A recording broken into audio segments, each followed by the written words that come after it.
Because Courtney, I don't know where Courtney is, whether Courtney is in the country or out of the country.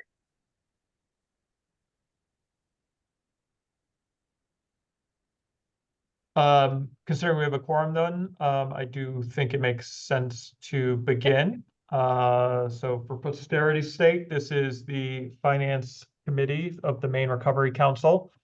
Good afternoon to you all. Let's do a quick round of introductions. I'm Benjamin Mann. I'm the Deputy Commissioner of Finance at the Maine Department of Health and Human Services, and I serve as the Treasurer of the Maine Recovery Council. We can go over to Pat. My name is Pat Kimmel. I'm a recovery ally, and I am the current chair of the Maine Recovery Council. Sheriff Brackett. Good afternoon. My name is Todd Brackett. I'm the sheriff in Lincoln County. Paul. I'm Paul Vinsel. I'm a addiction medicine physician working for Spurwink, and I will be taking notes on this meeting. Thank you, sir. Brendan. Hi, Brendan O'Neill with the Attorney General's Office. Mary. Hello, Mary Coyne, coordinator for the Maine Recovery Council. Haley. Haley Tranco with the Attorney General's Office. Okay, so we may get Representative Crafts, Miles Willett, or Courtney Gary Allen, but we can proceed. We have a bunch of things to discuss.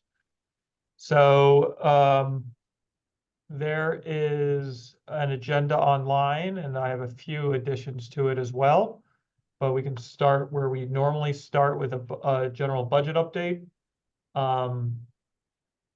There were several changes to the for on a transactional basis for the Maine Recovery Council in April. We received several settlement deposits, which was good. The current balance in our account is $30.5 million. We anticipating around $36 million by the end of this calendar year if the settlements come in as projected. Other than that, we received our monthly interest payment and also just travel reimbursements and other administrative costs that are fairly minimal and straightforward. Any questions with that? I thought it made sense to discuss this budget adjustment because of the original, since we came up with our budget, the total amount of funding has gone down over the 18 years by $2 million or so. So it goes negative. I brought up this issue in the last Finance Committee meeting and the Recovery Council. I'll share my screen for Haley, if I could have permission to share my screen.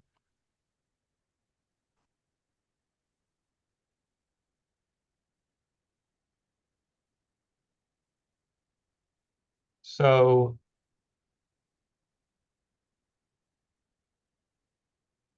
you can see the annual budget here on row 9, the dark blue, medium blue, we established,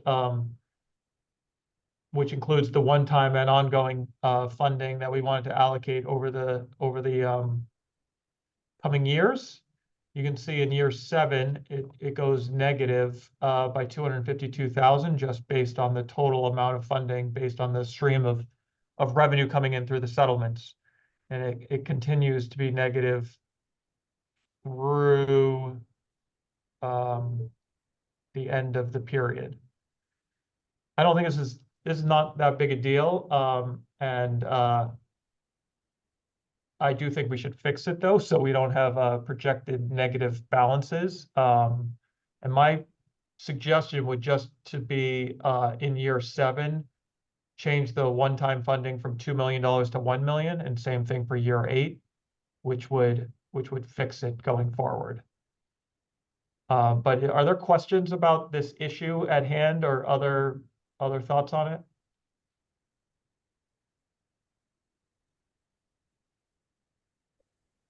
So Go ahead.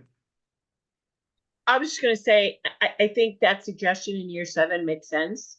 And again, if we don't spend all of it, we can certainly add that. But for me, that makes a lot of sense. And hopefully by year 7, we'll be a well-oiled machine, and it will go pretty smoothly. But I think that looks good. Ben, can you remind me, is anticipated interest already included there? It isn't, but so, I mean, it's a good point. This is just based on the projected revenues from the settlement, the incoming settlements. And I think, so we may or may not, and I honestly, like, I think some of the funding, as we might expect, might not be as, it's not gonna go, it's gonna not go according to this schedule, obviously. We're gonna spend more, we're gonna spend less, contracts are gonna underspend. But so I think building a budget that is not dependent on interest income makes sense, and we will have slightly more balances available because of the interest. Hey, Ben, I have a question, and it might be better for Brendan. But in our settlements, Purdue Pharma is not included in any of the payments yet. And I know that there's been a settlement that is being decided right now from the Supreme Court. Do we have any idea when that's going to be settled, or will that make any changes in our settlement payments? Paul, the short answer is the Supreme Court could issue a decision sort of any time on the Purdue bankruptcy, and there's at least two options that it could go. One, it could sort of, generally speaking, uphold the bankruptcy, in which case the case essentially is picked up again by the bankruptcy court, and it moves forward with the distributions that the bankruptcy plan contemplates. Another possibility is that the Supreme Court determines that the bankruptcy cannot be upheld for, for some reason. If that's the case, the outcome is very uncertain. And the court has a number of options. That is, the Supreme Court has a number of options about what it could do with the case at that point, which could include sending it back to the bankruptcy court to try to work out a deal that, or to try to work out a plan that complies with the law as the Supreme Court determines it. It was lacking before, and so there's just kind of there's a lot of uncertainty until the Supreme Court issues a decision, and that's probably the most that I could say about it at this time. So we haven't. I think my belief is that Ben's budget does not include, and our projections do not include Purdue payments at this time. Okay. I agree, Ben. Thank you for already looking into that, of how we fix the projected shortfall. Sounds good. So I can maybe summarize this to the finance committee, especially because we're missing a few members, so they're aware of it, and then we can bring it back to the full council meeting. And since we voted on the budget, I do think it makes sense to vote to amend it. Like whenever we discuss finances, I think it'll generate other questions. Happy to run those down at that time and everything. And I don't think it's a big deal, though. Other thoughts on that front? Just Good. another quick question about interest, Ben. So what would be the plan? I mean, you do this all the time. I don't have a clue, but what was your, so like at the end of this calendar year, will we just apply interest and then readjust the budget for next year, not including the projected interest from that point forward? I mean, at what point do we, from a budget standpoint only, you know what I mean? Do you roll the interest in, or you just do that once a year, or what do you? It's a good question. Well, I do creative budgeting all the time. This is a fairly unique situation in terms of how we're budgeting for this with a like discrete time period over a cash flow. I will say, you know, I get reports from the OAG in terms of the interest payments. It's right around, you can see this, probably you can't see this, and they're all negative values just from accounting perspective, but these are all incoming interest payments. You can see over the last few months, they're all between $53,000 and $65,000. That would come out to about $750,000 a year, given our current balance, which is $20 million, right? So when we push out and encumber a bunch of contracts, we're going to draw those balances down, and the interest will be materially different from that. You can see I've made some projections here based on that, but I think we will. I guess I would want we can adjust the budget, and then I think we're going to want to. I think we've discussed at the council that, you know, a budget's just we should take a look at the budget every single year. I can come up with some more guidance to this group on how often we want to adjust our budget. I think at least annually makes sense based on our spend to date, so that and then at that time we can factor in the fact that we have an extra $1 million from interest, or we've underspent contracts by $4 million, so we want to get that out, or something else has changed, so we can try to have an overarching budget that we're working towards, but then making it flexible enough to continue to take into account the current situation at hand. I mean, for example, like last year, we were, you know, supposed to receive $20 million in settlement payments, got 2. This year, we were supposed to receive 6, but we're going to get 25 or something, right? So like those would have serious, if we had been fully up and running and had contracts in place, that would have been a serious issue for our cash flow. But I think we can monitor this and adjust as needed, basically. Just an FYI, Miles just texted me. Miles is in session, and so he won't be joining us for the meeting. Great. I saw Courtney joined. Courtney, if you're available, do you want to introduce yourself just for everyone's benefit? Hi, everybody. My name is, excuse me. My name is Courtney Gary Allen. I am the organizing director of the Maine Recovery Advocacy Project and a person with living experience of drug use. Welcome. Thanks for joining. We basically covered the budget. I'll just quickly recap. I'll send around an email to this group based on some of the settlement dollars being prepaid, and we have $2 million less. We have about 115 million over the 18 years instead of 117. The budget that we approved goes negative in year 7. We were tentatively, I suggested that we just remove $1 million from year 7 and $1 million in year 8, which makes everything balance. And I will send around an email summarizing that, and we can, I think it does make sense to vote on it at the council meeting, considering we voted on our preliminary budget already. Todd asked a few questions about interest. The interest payments are not included in that, but I think we can take interest into account as we annually look at the budget and make any recommendations to the full council in terms of spending.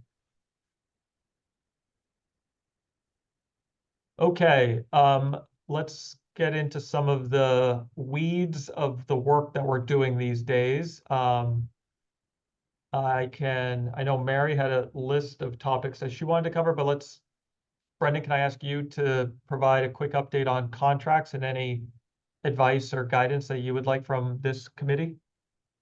Sure. The primary contract I have worked on is the Piscataquis Recovery Center.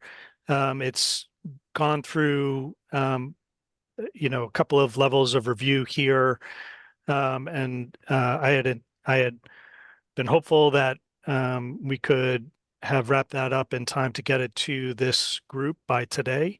It is taking a little longer than I had hoped, but it's being reviewed, and so I'm waiting for feedback and responses on that, and I'm actively pursuing those that feedback so that it can timely get out the door.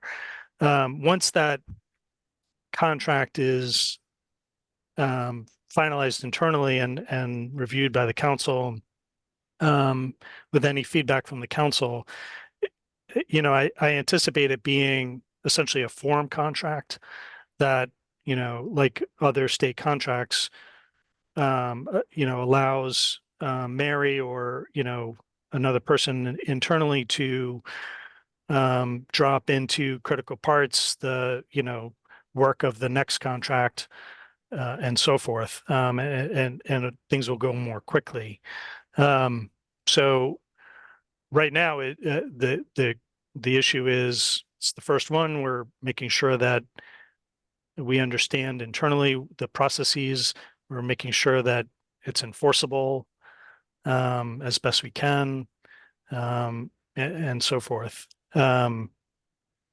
Some of the issues that when it gets to the council will be important, which will be important for, I think, all contracts, will be, if the money is going out the door on the front end as a grant, what's the fiscal reporting to ensure that the work is being carried out, and that the money is being applied for the purposes that the contract calls for. When does that fiscal reporting come in? Same thing with performance reporting. And the performance reporting is more tied to the reporting that is required in the MOU and in the statute. And I've, for this contract, written up into the contract, some of those provisions. The work is largely guided by DHHS contracts that have been provided to me about resource centers. In this particular case, I've also been guided by, the standard state contract, and feedback from my colleagues.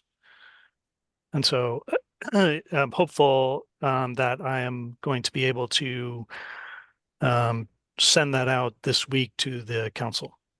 And as I've said before, my intent is to send it to this committee as the committee to look at contracts and make sure that they carry out the timing of payments, that the payments are used for what they're meant to be used for, and so forth. Thanks for that. I think recovery centers, right? I think you may have said resource centers, but I think we're Recovery centers. Yep. Thank you. It sounds like we're getting close. Thanks for all your work on that, Brendan. Any Just one other beat on that, then. As Mary's done a lot of work to gather similar contracts, for example, the SSP contracts and other contracts going forward. As the council is making its decisions about distributing funding, to the extent that the grants echo or are the same as existing DHHS or CDC or other contracts, it's helpful for us to get those existing contracts so that we can, borrow the terms so we can get a, head start on those things. And then the council can make adjustments, as we see fit. So in general, it's helpful if I have, a resource of those existing contracts to turn to. That's it. Questions on any of that? Comments?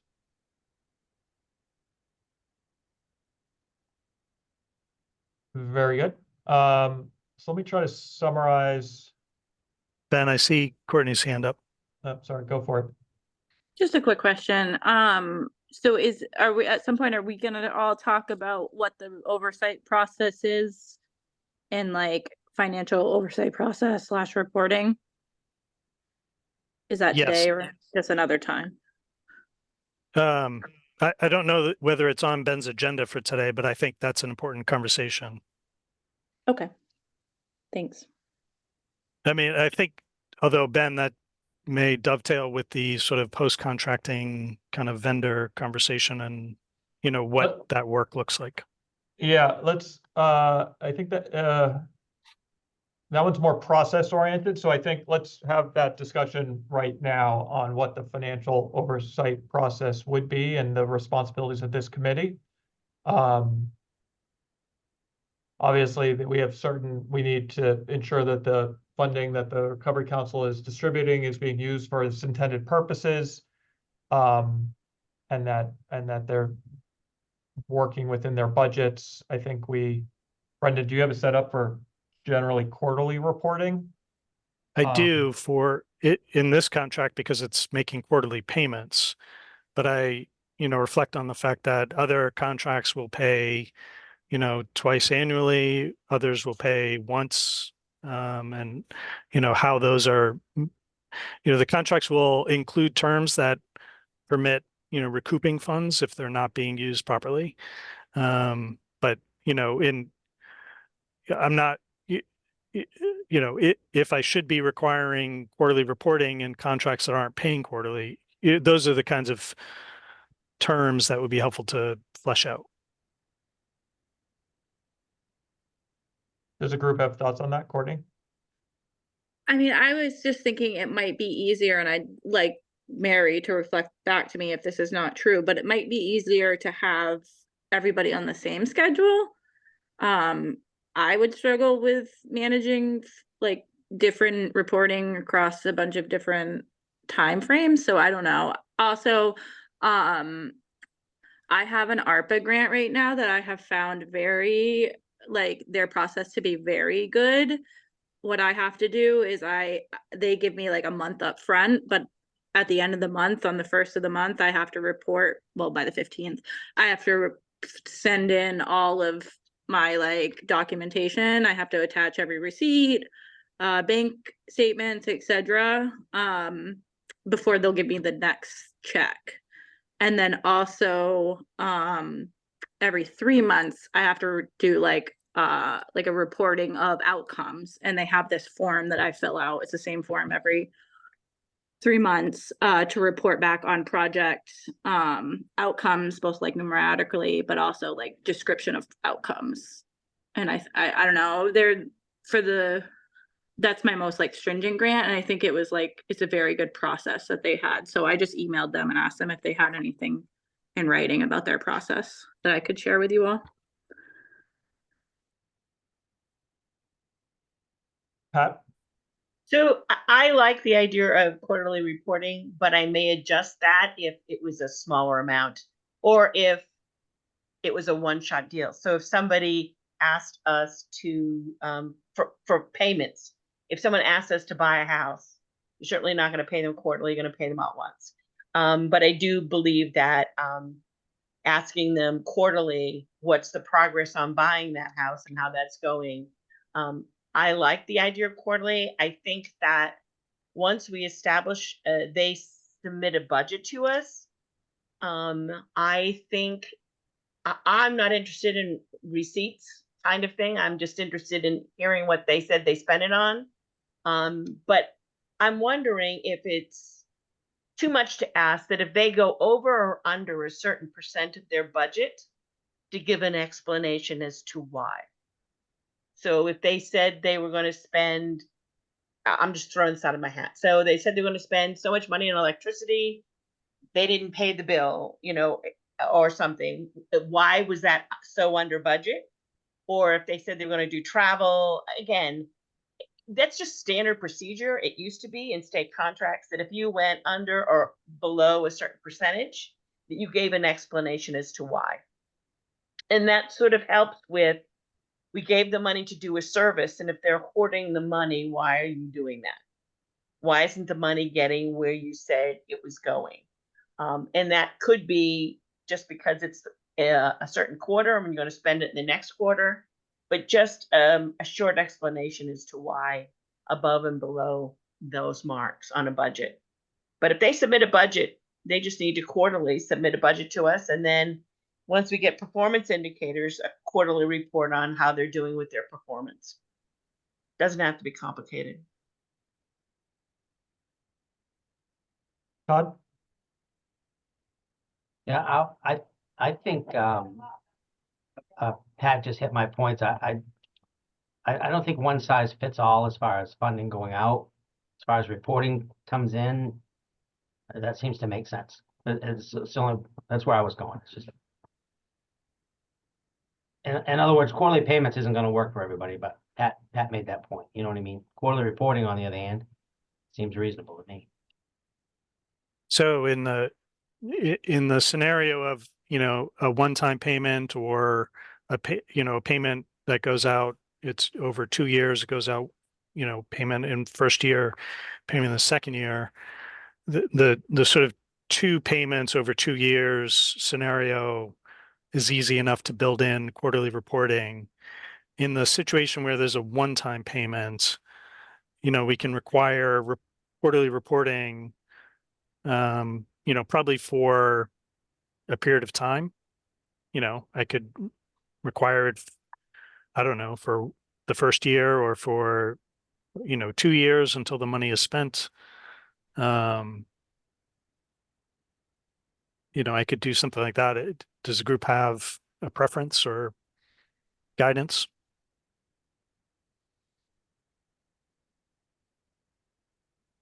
I think we would need a contract in place to require the reporting to come in. So Yep.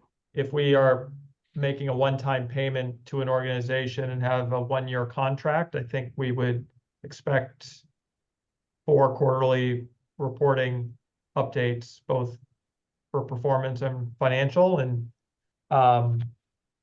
it would probably be end after that. And I it mean, sounds even- like it would probably, we would know from the proposal whether they intend to spend it all in the first year, and we would require quarterly reporting, during that time period of the proposal. Yep. Got it.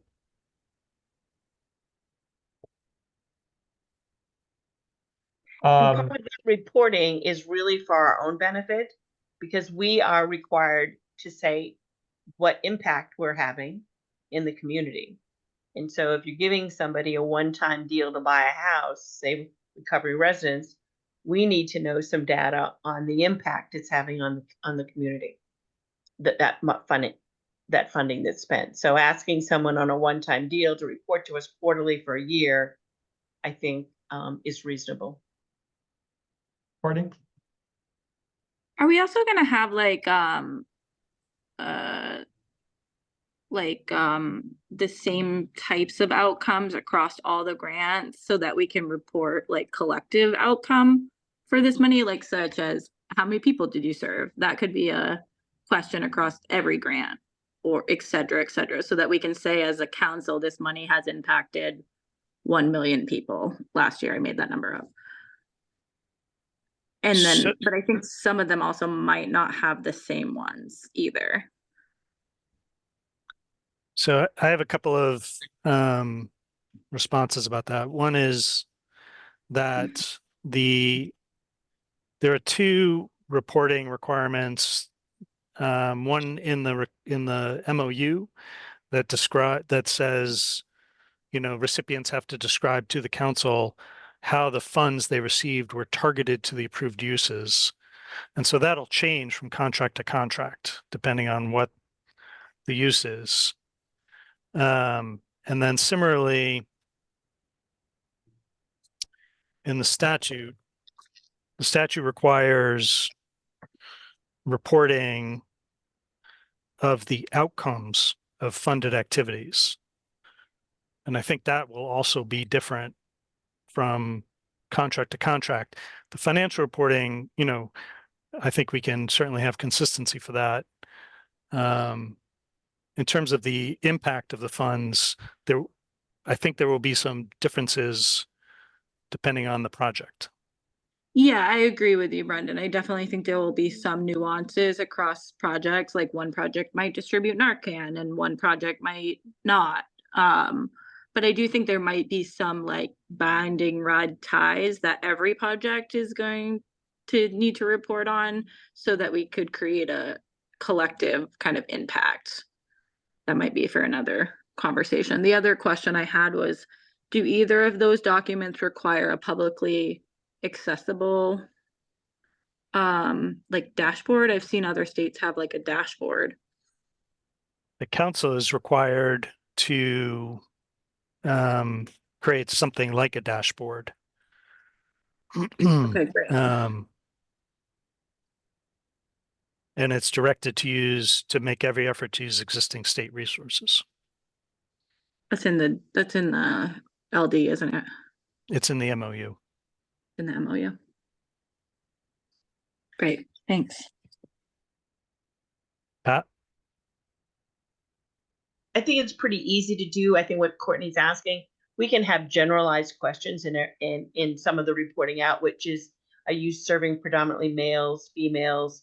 Where are you located in the state? This sort of demographic information that we might want to do that can be simple. But again, the hard part is there'll be some organization that you want some continuity so we know who we're serving and what part of the state that we're serving in what capacity. And I think we can look at some samples of how that is, but at some point in time, we'll probably have a larger conversation about the dashboard and how that will look.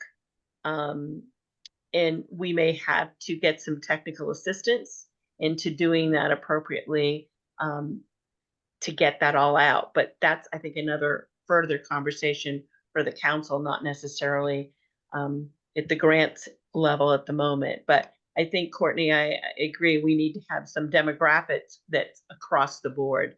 And Mary, I know, can find some samples of those and share with us. One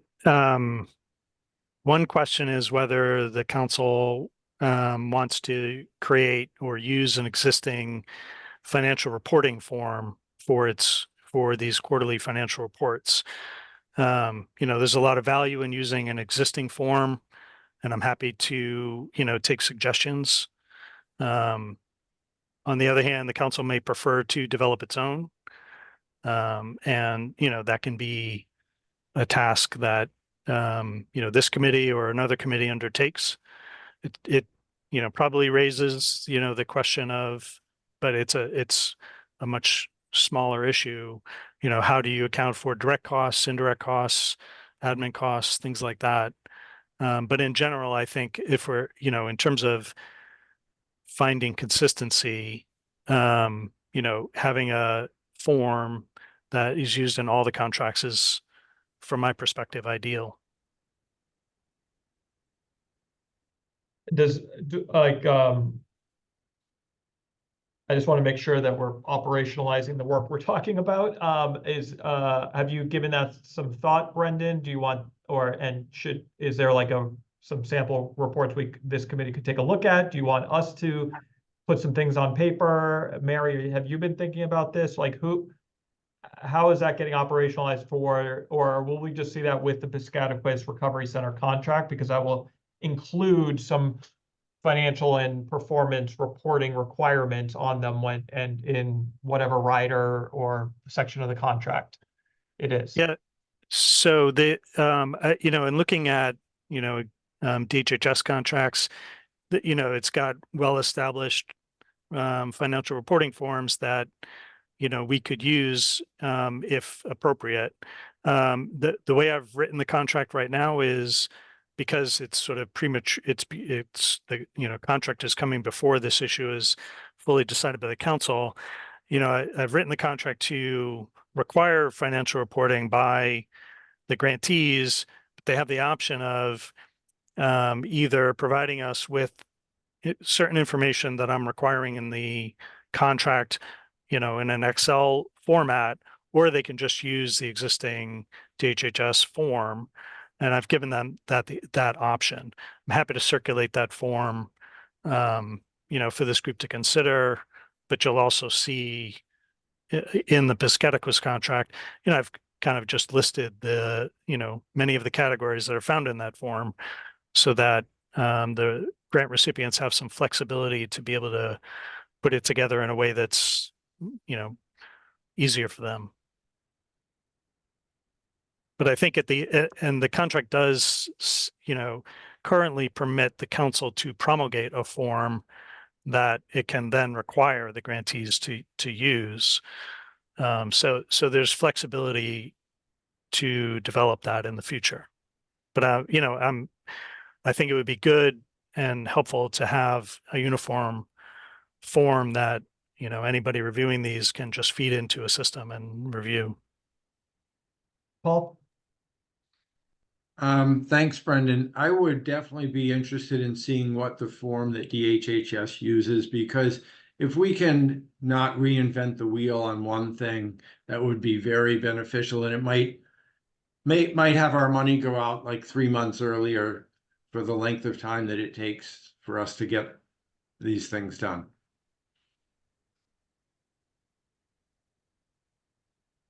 Thanks for that. Anything else on that topic? There's 2 main topics and a bunch of other topics I'd like to cover in the next 50 minutes, if I'm doing my math correctly. I'd like to talk about getting us support with a vendor, and then also this committee's role with reviewing applications, which would be subsumed by the vendor that we eventually hire, presumably if we do hire one. So that work will be like one-time in nature, I think, but that's dependent on how, if and when we hire a vendor and what their role is. There's several other items on the agenda as well, but Mary, did you have something to contribute? I wanted to add that in regards to the reporting requirements, as Brendan mentioned, it is something that we're thinking about. And actually at the RX Summit in Atlanta, it was something that the administrators from various states were having conversations about. A couple things I'm thinking about are, one, trying to make the reporting requirements as uniform as possible, not only to, for the dashboard to make it easy to demonstrate those metrics, but also, if we're trying to compare the impact of our spending across all 4 pillars, I imagine prevention obviously will look different in terms of the impact than maybe the treatment pillar, and both in terms of the timeline of that impact and also, the outcomes that we're able to measure and evaluate. And so what I will continue to do, and I can have this ready for the next finance meeting, is a lot of other states luckily have started on their reporting and have dashboards. And so I'll continue to do some research into the metrics that they're reporting on, and also see if I can speak with any other administrators around what their specific reporting requirements are, and if those align directly with what is on their dashboard, or if they're gathering other metrics that they're not necessarily reporting out. So just to mention all of that, and if there's specific information or details, that you'd like research, just reach out to me, and I'm happy to do that. Thanks, Mary.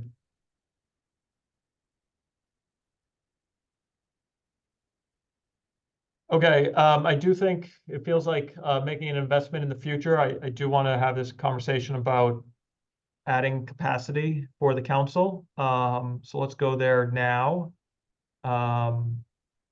We have talked in various forums about how we're going to staff the work that is before us. I personally think it makes sense to go out and get a vendor so that there would be a team of folks that would be able to create contracts for, help with the announcement periods of application, help with the contracts or scoring the applications that come in. creating the contracts, following up on all the monitoring and oversight of them, like we just talked about. And then probably some more of the routine work that's currently being handled by OAG and Mary as well. Any so I think there's various, I could suggest a couple ways that we do this. And just for awareness, Pat and I had a conversation last fall with Maine Community Foundation. I think my takeaway was that they would need to go, if we went with them or some organization similar to them, I think they're gonna have to go out and hire a team to do this for us. They're not gonna have capacity in-house, so that's gonna take time. So we wanna do this, if we're gonna do this, there's gonna be a lead time before they're up and running here. So I think time is of the essence here. I hate that cliche, I'm not gonna use it again. So other thoughts on this topic? Do folks, let me, well, okay. People do have thoughts. Courtney? Yeah, I think that this is a great idea, Ben. I'm been worried about our capacity since day one. And, I think that it will help us get things out very quickly. The only thing that I would have a little bit of a caveat on is I think that scoring in particular should stay in-house with council members. Because I think it's our duty as appointed council members, but the rest of the oversight, the daily commas and periods of actually getting this money out, I think can be outsourced to somebody else. Thanks, Courtney. Pat? So are you talking that that we would sort of put this out to bid? So if we get a description of what we were looking for and then sort of put it out to bid to, and I think we can do it. I know we used to do it when we were looking for auditors. So you put it out to bid as to what our needs are and put it out to companies like Maine Communities Foundation. I don't know if MEHAP would be interested. I don't know if any of the United Ways or other organizations that are out there that are doing this work, that if we put a description together, what we were looking for, and allow them to submit a bid to us that we could review and overview. And then we could actually meet with some of them that would make sense. But, as someone who, talks to Mary daily, there is a lot of work that needs to be done. And Mary certainly can be the lead with that, whoever we hire. I do have concerns about the council scoring it. I think for me, I'd prefer that it gets scored. Council members certainly could be on it, but the ultimate decision for who these grants go to is the council, and it will always be their final decision. But that's sort of my thought is, how can we put like a bidding process out there for companies that may want to have us? But in the meantime, we have to really have a description of what that means so people can bid on it. Yep. I see lots of people have lots of thoughts. I'll just quickly respond to that. I was probably imprecise with my language. I was not making a suggestion that the vendor that we hire score the applications for us. I think they could. I think we, in fact, through this, but to answer your question, yes, I think we should put together a little description of what we want, which includes, and I think this is important, what the responsibilities of the council are vis-a-vis what this vendor is and vis-a-vis the coordinator position. That is going to be the first question. That's what Maine Community Foundation asked us. They're like, what is the role of the council? Are we going to treat this like a board and we make decisions only, or are we going to actually do real work day to day? And I would consider scoring applications real work. That's like the day-to-day sort of logistics of work. That would be a more involved level of board members than I think, at least than my personal experience on certain boards. I'm not, and I'd welcome that, but I think just from a process perspective, we're going to want to at least have some broad strokes around what the council's responsibilities are, what the coordinator's responsibilities are, and what this vendor's responsibility are, and OAG. Honestly, there's 4 main buckets of where work gets done here in service of council priorities. I don't know who is next, but I'll go to Paul.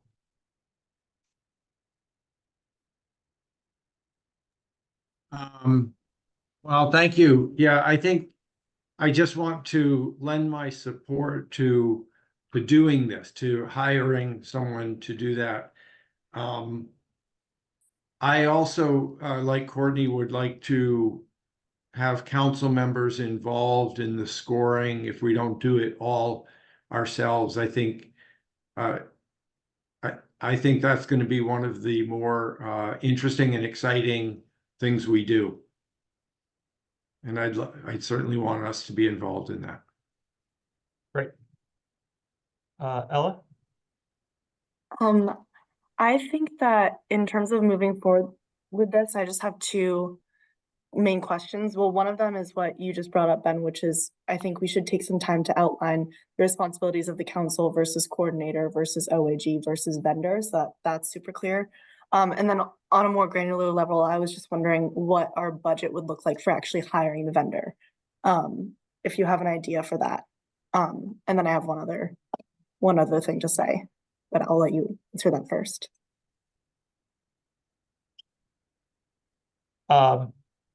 Yeah, I think, I would think we would need 3 to 4 people. I'm thinking a team of people would come in and do this. So you can imagine the salaries of that team. And then depending on the type of organization, I think the organizations that Pat listed made sense. I think those would come with some overhead.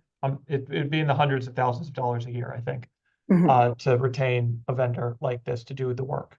But again, they will look exactly to the scope of work that we put together, and base it off that, especially on what those 4 areas are specifically doing, and so they know what they need to do and what they don't need to do. Okay, Brendan? thank you. Yep. Oh, sorry, I just have one more thing. To Pat's point earlier about how we could potentially just send something out for people to respond to. A little while ago, I was looking into what like a request for information or RFI would look like, specifically for looking for a vendor for the council. And so I put together like a very high level draft form of that, looking into what the other states have been using for their vendors, what we might need our vendor for.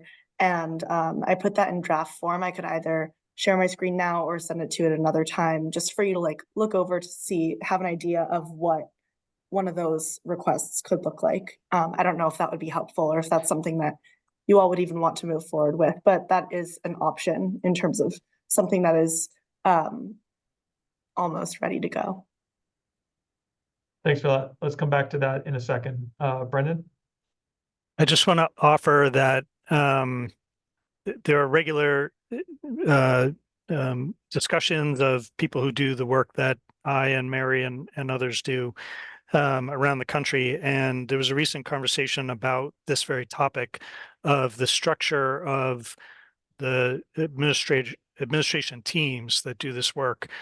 And I could provide some information about the reporting from that. And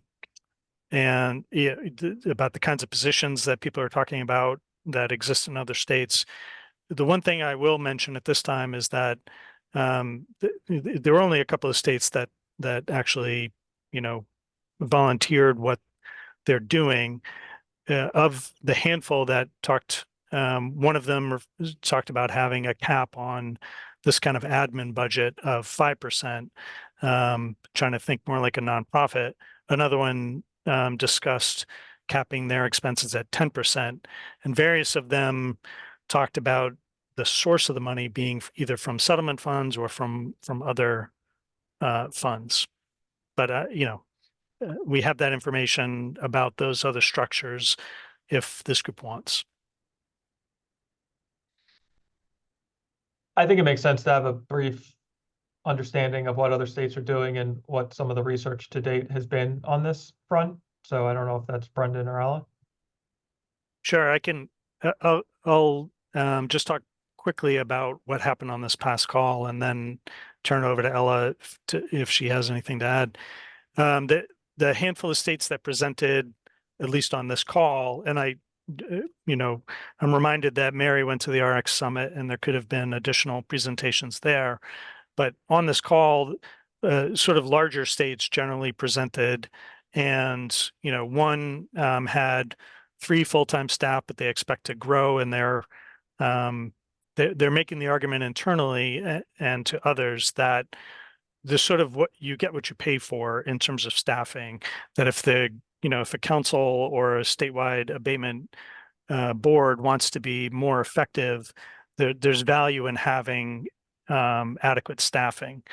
That office is looking for a vendor, but more for the data analysis part, to learn more about community assessments, to post information about outcome indicators and evaluations. They're currently using a platform called Salesforce in-house for a lot of their organizational work. Another large state has about 7 staff.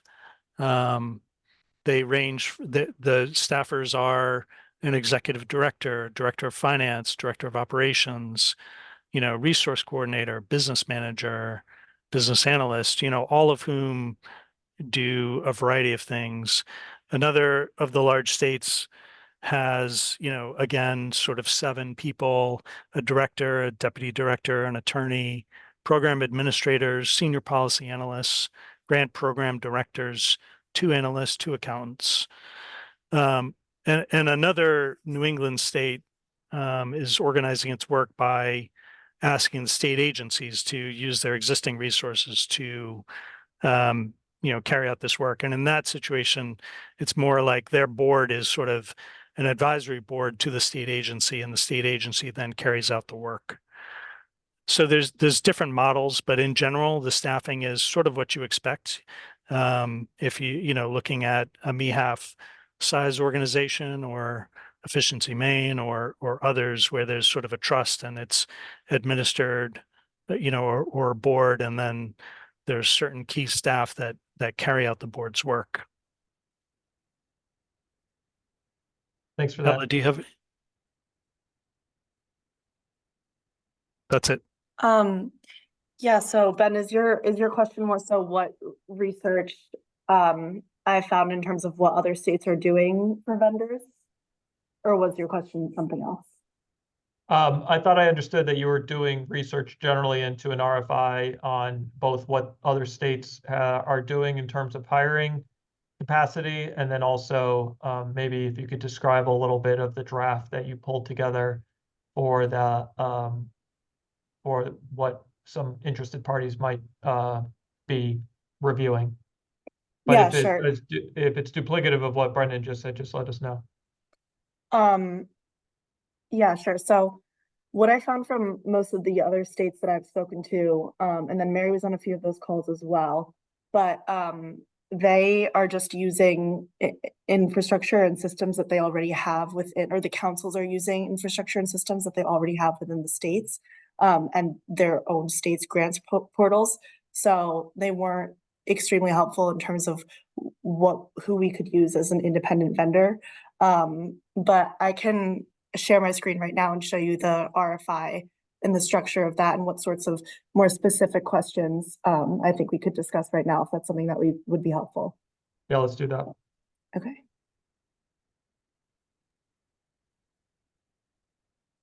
And while you're playing that up, I'll just add on to Brendan's and note that it seemed like across the states that spoke up at least about their staffing structures, the grants team was a large emphasis, given that's how most states are administering their funds. And they did note, some states were able to use in-house grant teams and pull from various departments within the state.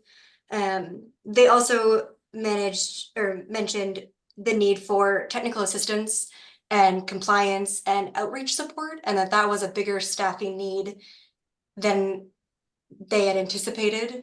And so that was interesting to me, as we haven't invited applicants to apply to a grant quite yet. That the technical assistance piece and that support may be more demanding of my time than I'm anticipating right now. So something that I noted and wanted to share. And then as well, and Brendan mentioned this, their finance director seemed to be a position that was important to other states, as well as a lawyer and someone to direct the council or equivalent, on adhering to the statute or MOU. So those were some, in addition to an executive director, ensuring that there was somebody, Ben, much like your role, to help oversee finance, and then like Brendan's, with adherence to, again, the statute and the law. Those are very important pieces. You, Mary. Can you see the RFI on my screen now? Yes. Okay. So once again, this is just a draft based on other RFIs that I was looking at online, and also based mainly on my conversations that I had with other states about what they think we should be looking for in a vendor. So there are two options for how we could send this out. We could do an open RFI or a closed RFI. The closed RFI, we would be targeting organizations we think are good candidates for this, for being our vendor. And then the open RFI, we would just post it to the website and create press releases and then ask for people to respond. These are just general provisions, but I think that the most important part is this essential responsibilities. So I think if this committee, I'm not sure if right now is the best time, or another time if we could take some time to go over what exactly we'd be looking for in a vendor. I think that would be the most helpful in terms of finalizing something like this. But basically, we would just send this out. It would say what the essential responsibilities of the vendor are, timeline, general instructions. So it's a pretty short, sort of like letter of intent almost, pretty short response in PDF form, and then just a small section on qualifications, so that we can see who these vendors are and what their qualifications are. But that is essentially what this looks like, and I'll go back up to essential responsibilities now. But does anybody have any questions so far or comments? Excuse me. Okay. Oh, Pat. Yeah, well, go ahead, Pat. No, go Ben. I think we should, I think this is a great start, and I think it makes sense to I think just looking at the system here, I think we ideally would have a pretty sophisticated system like this, but like we might be able to manage this without such a system in the beginning. So we just need to. Do you mean? Oh, sorry. Just to like have, if we think we're going to create hire a vendor that has all of the applications through a portal, I think that is a fairly sophisticated model that would may or may not be required upfront. I think ideally it would be. I think it's going to be expensive. So we could also be collecting applications for grants through, what we're basically going to be doing ourselves here upfront. So I think we would just want to make sure that we're not overly prescriptive in an RFI for the ideal situation. And I would be, I think there's a way to make it so that it is flexible enough to get multiple types of organizations that might be wanting to do this work for us. Okay. So in other words, are you saying that, for example, the first bullet might not be something that we need to include in this because we could be accepting the applications via PDF or via the inbox, as opposed to asking for a vendor to be so advanced as to have a portal where they could accept our application submissions? Is that what you're saying? Yes. Okay, got it. I think Yeah. I would rephrase that into something like having a process by which they could announce, collect, score, or like, I would want them to describe a process instead of just requiring a system up front, for example. Yeah, no, I agree. I think I can make some of this language a little bit more inviting, sure. for people who might want to apply. But I'll make a note of that. Thank you. Pat, did you have something? Yeah, so part of it is I'm thinking, I don't know where you are in time, and I know you had some other things agenda. I was wondering if Mary and I couldn't tackle this a little bit. So with your suggestion, and I think I love this application is great from what I see of it so far, but it may be helpful if we send it out to the committee and they bring back some feedback to you, and then we could get it particularly this piece with essential. The part is, and I think Ben said it better than I'm thinking it, is that we're already partway in a process.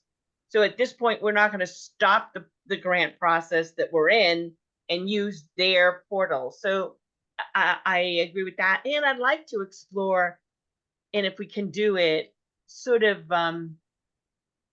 looking into the closed RFI, because we know of agencies throughout the state that specializes in this, rather than put it in an open forum, because we really don't have the capacity to take on too many. But I don't know about that. But that's my suggestion, that you send this off to everybody look at it, send their stuff to Mary, and Mary and I and Ella can get together and sort of change those questions, those essential pieces up a little more that fit our need, and then bring it back. Yeah, I think that makes a lot of sense. And then we don't need to continue to take up time discussing this now. I think people would be able to evaluate this a little bit better if I sent it to them. So would you like me to send it to the council or to the committee? The committee. Okay, thank you. Mary?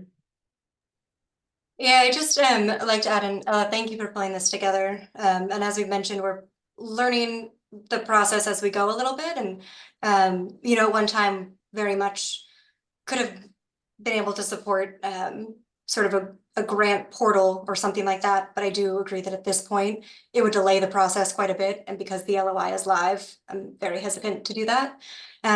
When the finance committee does review this, I'd recommend also thinking about sort of long-term post-actual grant administration processes, you know, such as the contracts and the negotiation period, as well as the reporting. Hard for me to say confidently what type of support I believe will be needed, but it will be more than just what we currently have with that. But just to be thinking sort of more broadly than just the receiving of grant awards and notifications and all of that, but over the course of the grant's funding timeline, what it is exactly that we'll need support around. And as we've noted, Brendan has put incredible amounts of time and effort into the contract so far, and they take a long time, especially if we're looking at grants. So we just encourage you to think about that and put any feedback in your response or copy of that document when it's ready. Courtney? Thanks. Just so I make sure I understand, this is to like hire an external team to help us with grant management, not so much as a hire like staff members for the Maine Recovery Council, like an executive director or a financial officer. Yeah, I was gonna try to address some of that. Actually, so I think we can't, I'm gonna maybe, Pat, if you're comfortable doing this and you think there's value, I do think it makes sense to just put some bullets on paper of what the council responsibilities are vis-a-vis the coordinator responsibilities, vis-a-vis this vendor, vis-a-vis OAG, and then develop the RFI, just so that the RFI should have capacity to do work in service of council priorities, basically, one of many of which would be a grants management system, which I would make optional in the beginning. So it's much broader than what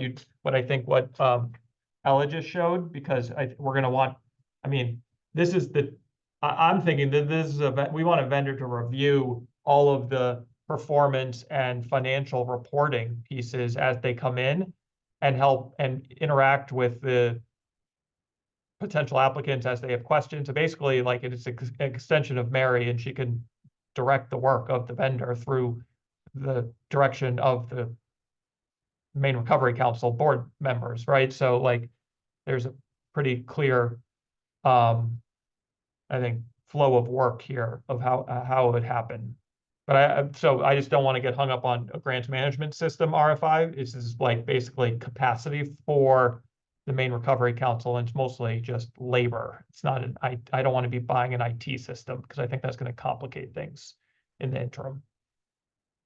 So would it be more helpful that instead of Ella sending out that RFI draft first, that we can start a draft of the responsibilities within each of those 4 pillars, get feedback from all of you, and then we can take that and help us draft an initial RFI with that information. Would that be appropriate? I think that makes sense. Okay, Yep, makes sense. we'll work to do that instead, and then use the RFI after we have that information. Great. Other thoughts on that? I was just going to mention this. I don't want to get too hung up on this, but the state is beginning to think about the 26-27 biennial budget. So that will be a year from of January, fiscal 25. The state fiscal year 25 starts on July 1st in about a month. But if we want to include positions or something in that budget that would be funded from settlement dollars, now is the time to be thinking about it, so we can work with DAFs and the governor's office on that. I'm happy to talk more about that here or later. Mary? I definitely like to follow up with you about that, Ben, to learn more. And a quick question about RFIs, and excuse, this is a sillier, straightforward question, but when the council puts out an RFI, is that open to applicants from anywhere who believe they could serve our purposes, or is that specific to applicants within the state of Maine? It is specific to whatever we say it's specific to. So we Okay. require them to have some sort of relationship and demonstrate that relationship with Maine, or it could be KPMG or any other large global consulting firm that might want to deliver services for this. So I think we can dictate those terms. Okay, great. Thank you. Todd? Can you still hear me okay? Yep. I don't, this is all new to me, so I apologize, but listening to this conversation, it seems to me that one of the things that as you talk about the next biennial budget and positions that we might want to consider, once these grants start going out, even though, do you envision this RFI would take care of the whole compliance piece and keep the board up to date on a regular basis on how things, or do you see an internal compliance manager that reports to Mary or reports to the board? Or to me, it seems like you got the whole reporting piece, the quarterly reporting and all that stuff. That's great on paper, but who's going to go and visit and say, how's it going? I think that is up to the council to decide, and that's why I think it makes sense to try to articulate the responsibilities of those 4 buckets. I think if we want to build in site visits for grant recipients, that's probably at least a position dedicated for that purpose, whether that's a state line position or which I'm not suggesting we need to hire this vendor because we need capacity in the near term. So I think everything will be contracted out in the near term. Assuming we go in that direction, and then over time we can try to make more permanent positions, since there are 0 permanent positions contemplated by the original authorizing legislation. Well, I may be ahead of myself, Ben. I know this is probably an unfair question for me to ask. I just think as a council member, I'm going to want to know a year from now or a year from the time the first grant, what's really working. It's great that you're complying and you've got your reports in on a timely, but what's really working? As we get asked to refund or fund similar programs, I just think that would be very helpful from my perspective. Yep, I think I would expect that the performance reporting that's built into the contracts that we're going to get on a regular cadence from them, from recipients, would be responsive to that. But I think there's also, I could envision the council in sometime in the future meets at a grant recipient organization and get a demo of the work that they're doing with the funding, and we can see it firsthand. And, you know, that's more anecdotal than evidence-based. But there's also ways to take that performance reporting and make sure that we are sort of distilling that and making some judgment calls on what we do think is working and what isn't. So that's all. I'm glad. We should keep that in mind, because that should sort of justify all of our actions here on the outcomes that we want to produce, right? So I realize some of the contract discussions get bogged down in sort of the administrative nature of it, but I think like there should be a clear line from the front line reporting requirements all the way through to the outcomes we want. That's the whole point of it. I didn't mean that to come off pejoratively at all if it did, but I just want to make sure we're sort of like having some of our mission orientation here throughout all of the work that we're doing, right? Other thoughts on sort of the roles and responsibilities of the current capacity we have on board, and then developing that into an RFI to get that out to, I do think as long as the targeted population is at least 4 or 5 organizations and hopefully more, I think that's probably fine to do a targeted approach like that. Pat? I agree with the targeted approach. I think we need to get this done. If we could identify 5 organizations in Maine that can do this work and offer it to them and let them compete, I think that that's probably the fastest. So here's my question is, because I'm never sure. So before this RFI goes out, do you want the full council to agree that this RFI is going out? That this is what we're doing? Yes, I think so. Yeah, I mean, I So- think it could be Okay. expensive. I think this is going to define the role of when you're appointed to a council. It's going to better define what the expectations are of what it means to serve on the council, and what it means, whether you're providing direction or reviewing RFPs, or, you know, dictating what a vendor is doing in terms of contract reporting. And, you know, I think the council needs to approve of it. Okay, so do you think we can get prepared to do enough for the council to give the approval on the meeting in June? That would At be least great. at least the concept of doing an RFI. We may only have a draft of what that looks like, but the whole concept of spending the money and doing it. You think that's possible?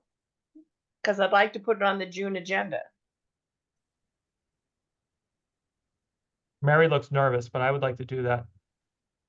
It doesn't have to be all done, just the concept of it, that we're putting it out there. I will work as hard as I can to support that, most definitely.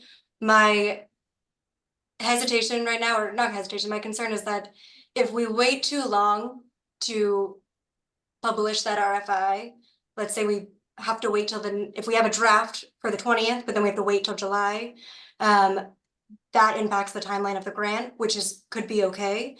But I do think if that's our goal, I For the June will do meeting. my best to stick to that, because I think that will also inform what the RFI description is and what it is that we're actually requesting, knowing at what stage in the grant application we're likely to have a vendor on board.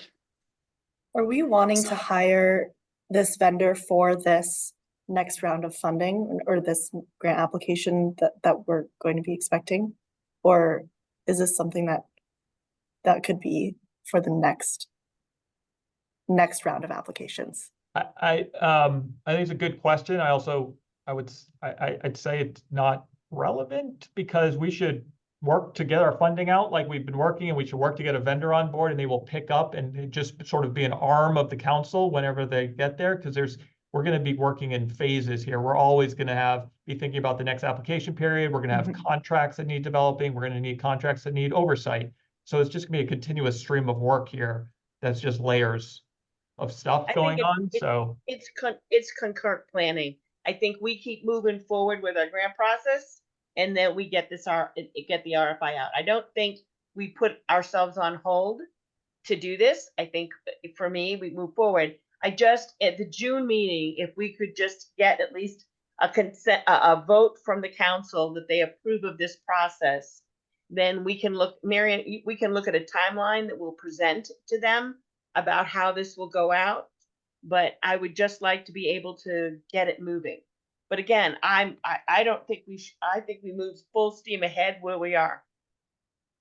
Okay, and if the committee and council are comfortable with putting out an RFI, that potentially we don't need to fill the roles right now that are outlined, but as you're saying, like a rolling basis, then I think that feels a little bit more approachable to me than just trying to have a very targeted, specific list of what we need in August or October. Yeah, I mean, I think this is gonna be more of like a management consulting. Like, I would like to be able to determine, like, we don't have this work. We know we want this scope of services. We want contract monitoring, but we don't actually have any contracts in place right now, so we don't need contract monitoring, but we know will need it. So we're gonna want them to be flexible and be able to divert work to certain areas.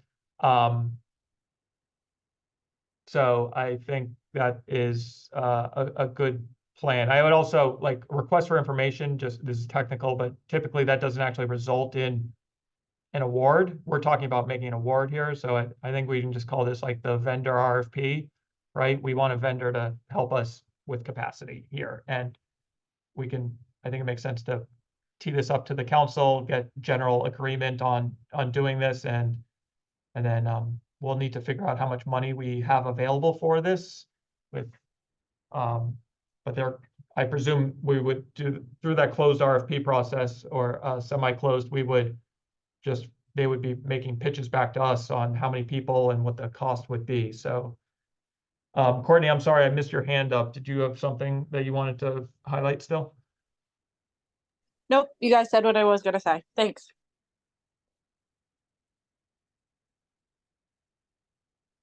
Okay, we're running out of time as usual. We have 10 minutes. Let's go to, I think, well, Mary, what are some things that you want to make sure that we discuss here in 10 minutes? I was going to go to this committee's role with the LOI and application process, but are there other items that you wanted to touch base on? The most pressing for me would be the conversation around the admin cost rate, because that will impact the current contract as well as future grant contracts. So I think if we can discuss that, so we can include it for the SSPs, youth organizations, and Piscataquis, that would be helpful.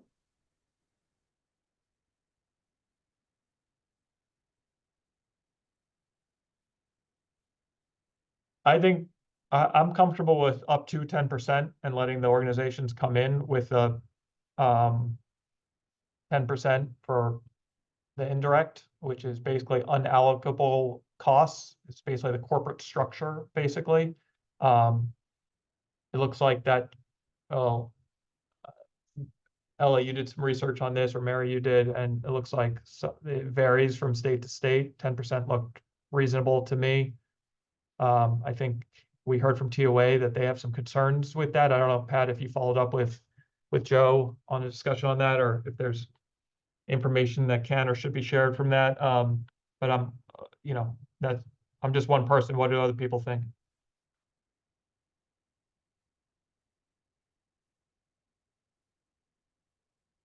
Pat? So I haven't had this conversation with Joe, and I can from because I believe his organization, the 10% wasn't workable. And I don't know whether that's just one or whether that's across the board. So I don't mind asking Joe some questions in regard to that. But if I remember many years ago, the state has a definition of indirect and direct administrative costs in allowment. don't they in their budget, don't they have an explanation? They did. I thought I shared it with this group, but maybe I didn't. There's 3 different ways that organizations can establish an indirect rate for DHHS contracts. One, they can have a federally approved rate. I think we discussed some are higher than others. They can work with the state on coming up with their own indirect, and we can improve it, or it can just use a default 10%. Okay. But it's almost all governed by the receipt of federal dollars. Basically, it's all in the federal regulations on how the indirect rate is determined. Okay. Paul?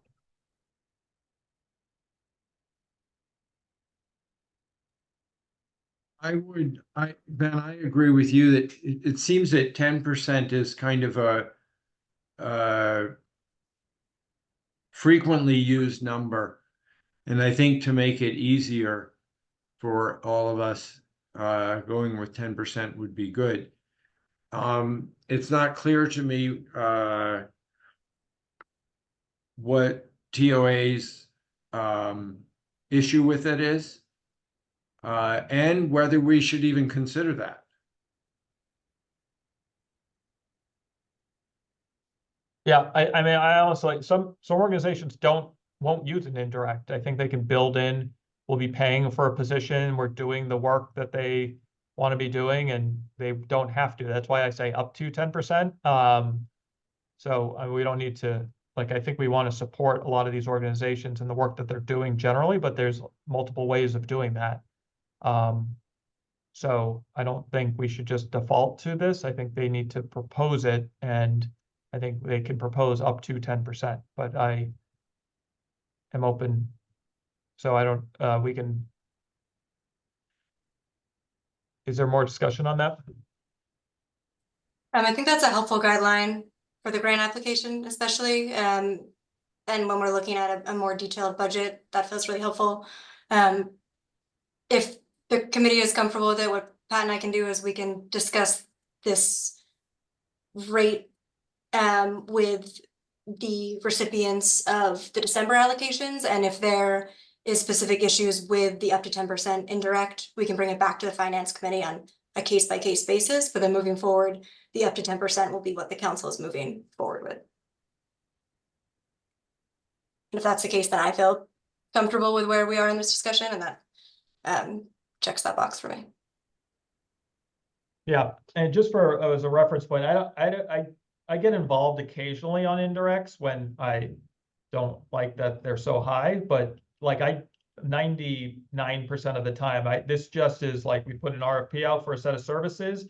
They reply to it, they come up with a budget. There's like one line item on a pretty detailed budget that is the indirect, and it's just part of their bid that comes in, and then we evaluate it. It's just built into the process. So, and it's not really like, it's no different than what they're proposing, say, for staffing levels to perform a certain service. Someone might propose 4 people, someone might say 1.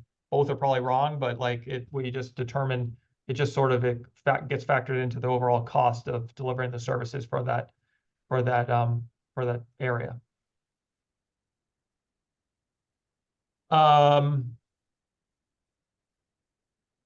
Okay, last call on that topic. I think, Mary, is there anything quick you wanted to cover on advertising costs?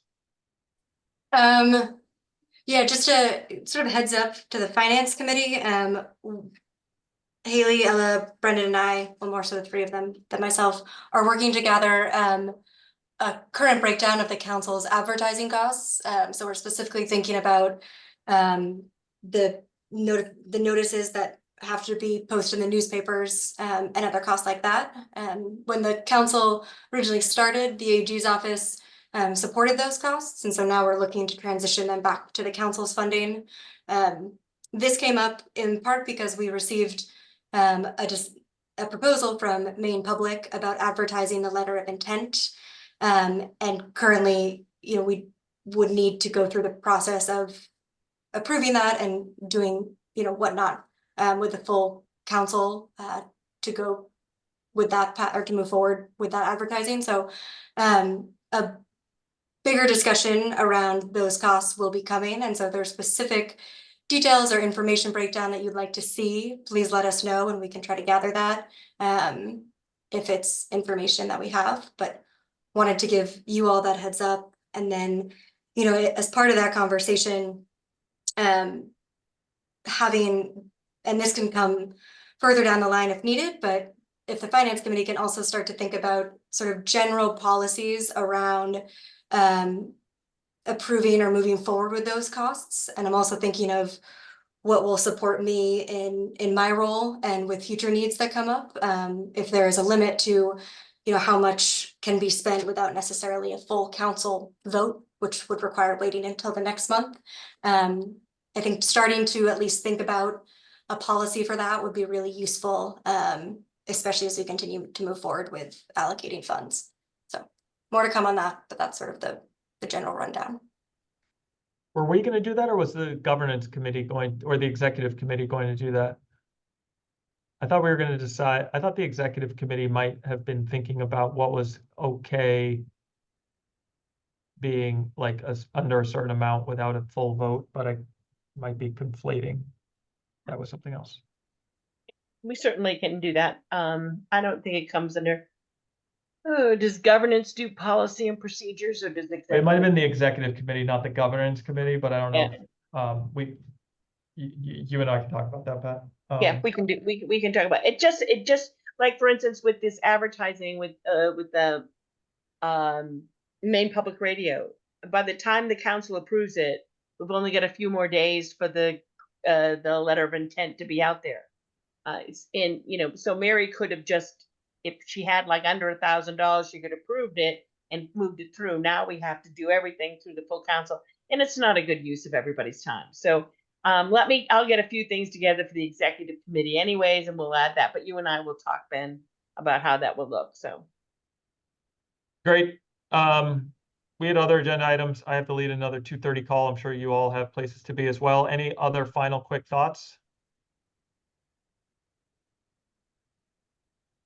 Very good. When is the next council meeting? June 20th, it was rescheduled to. So I will be in touch with that sort of 4-pillar chart before then to get input, and then hopefully have again that draft ready for review by the 20th. Fantastic. Let me know how I can help too. Will do. Thanks, everyone. Right. Good Thanks, seeing all. you. you. We'll see you in a few weeks at the full council meeting. we will. Thank you.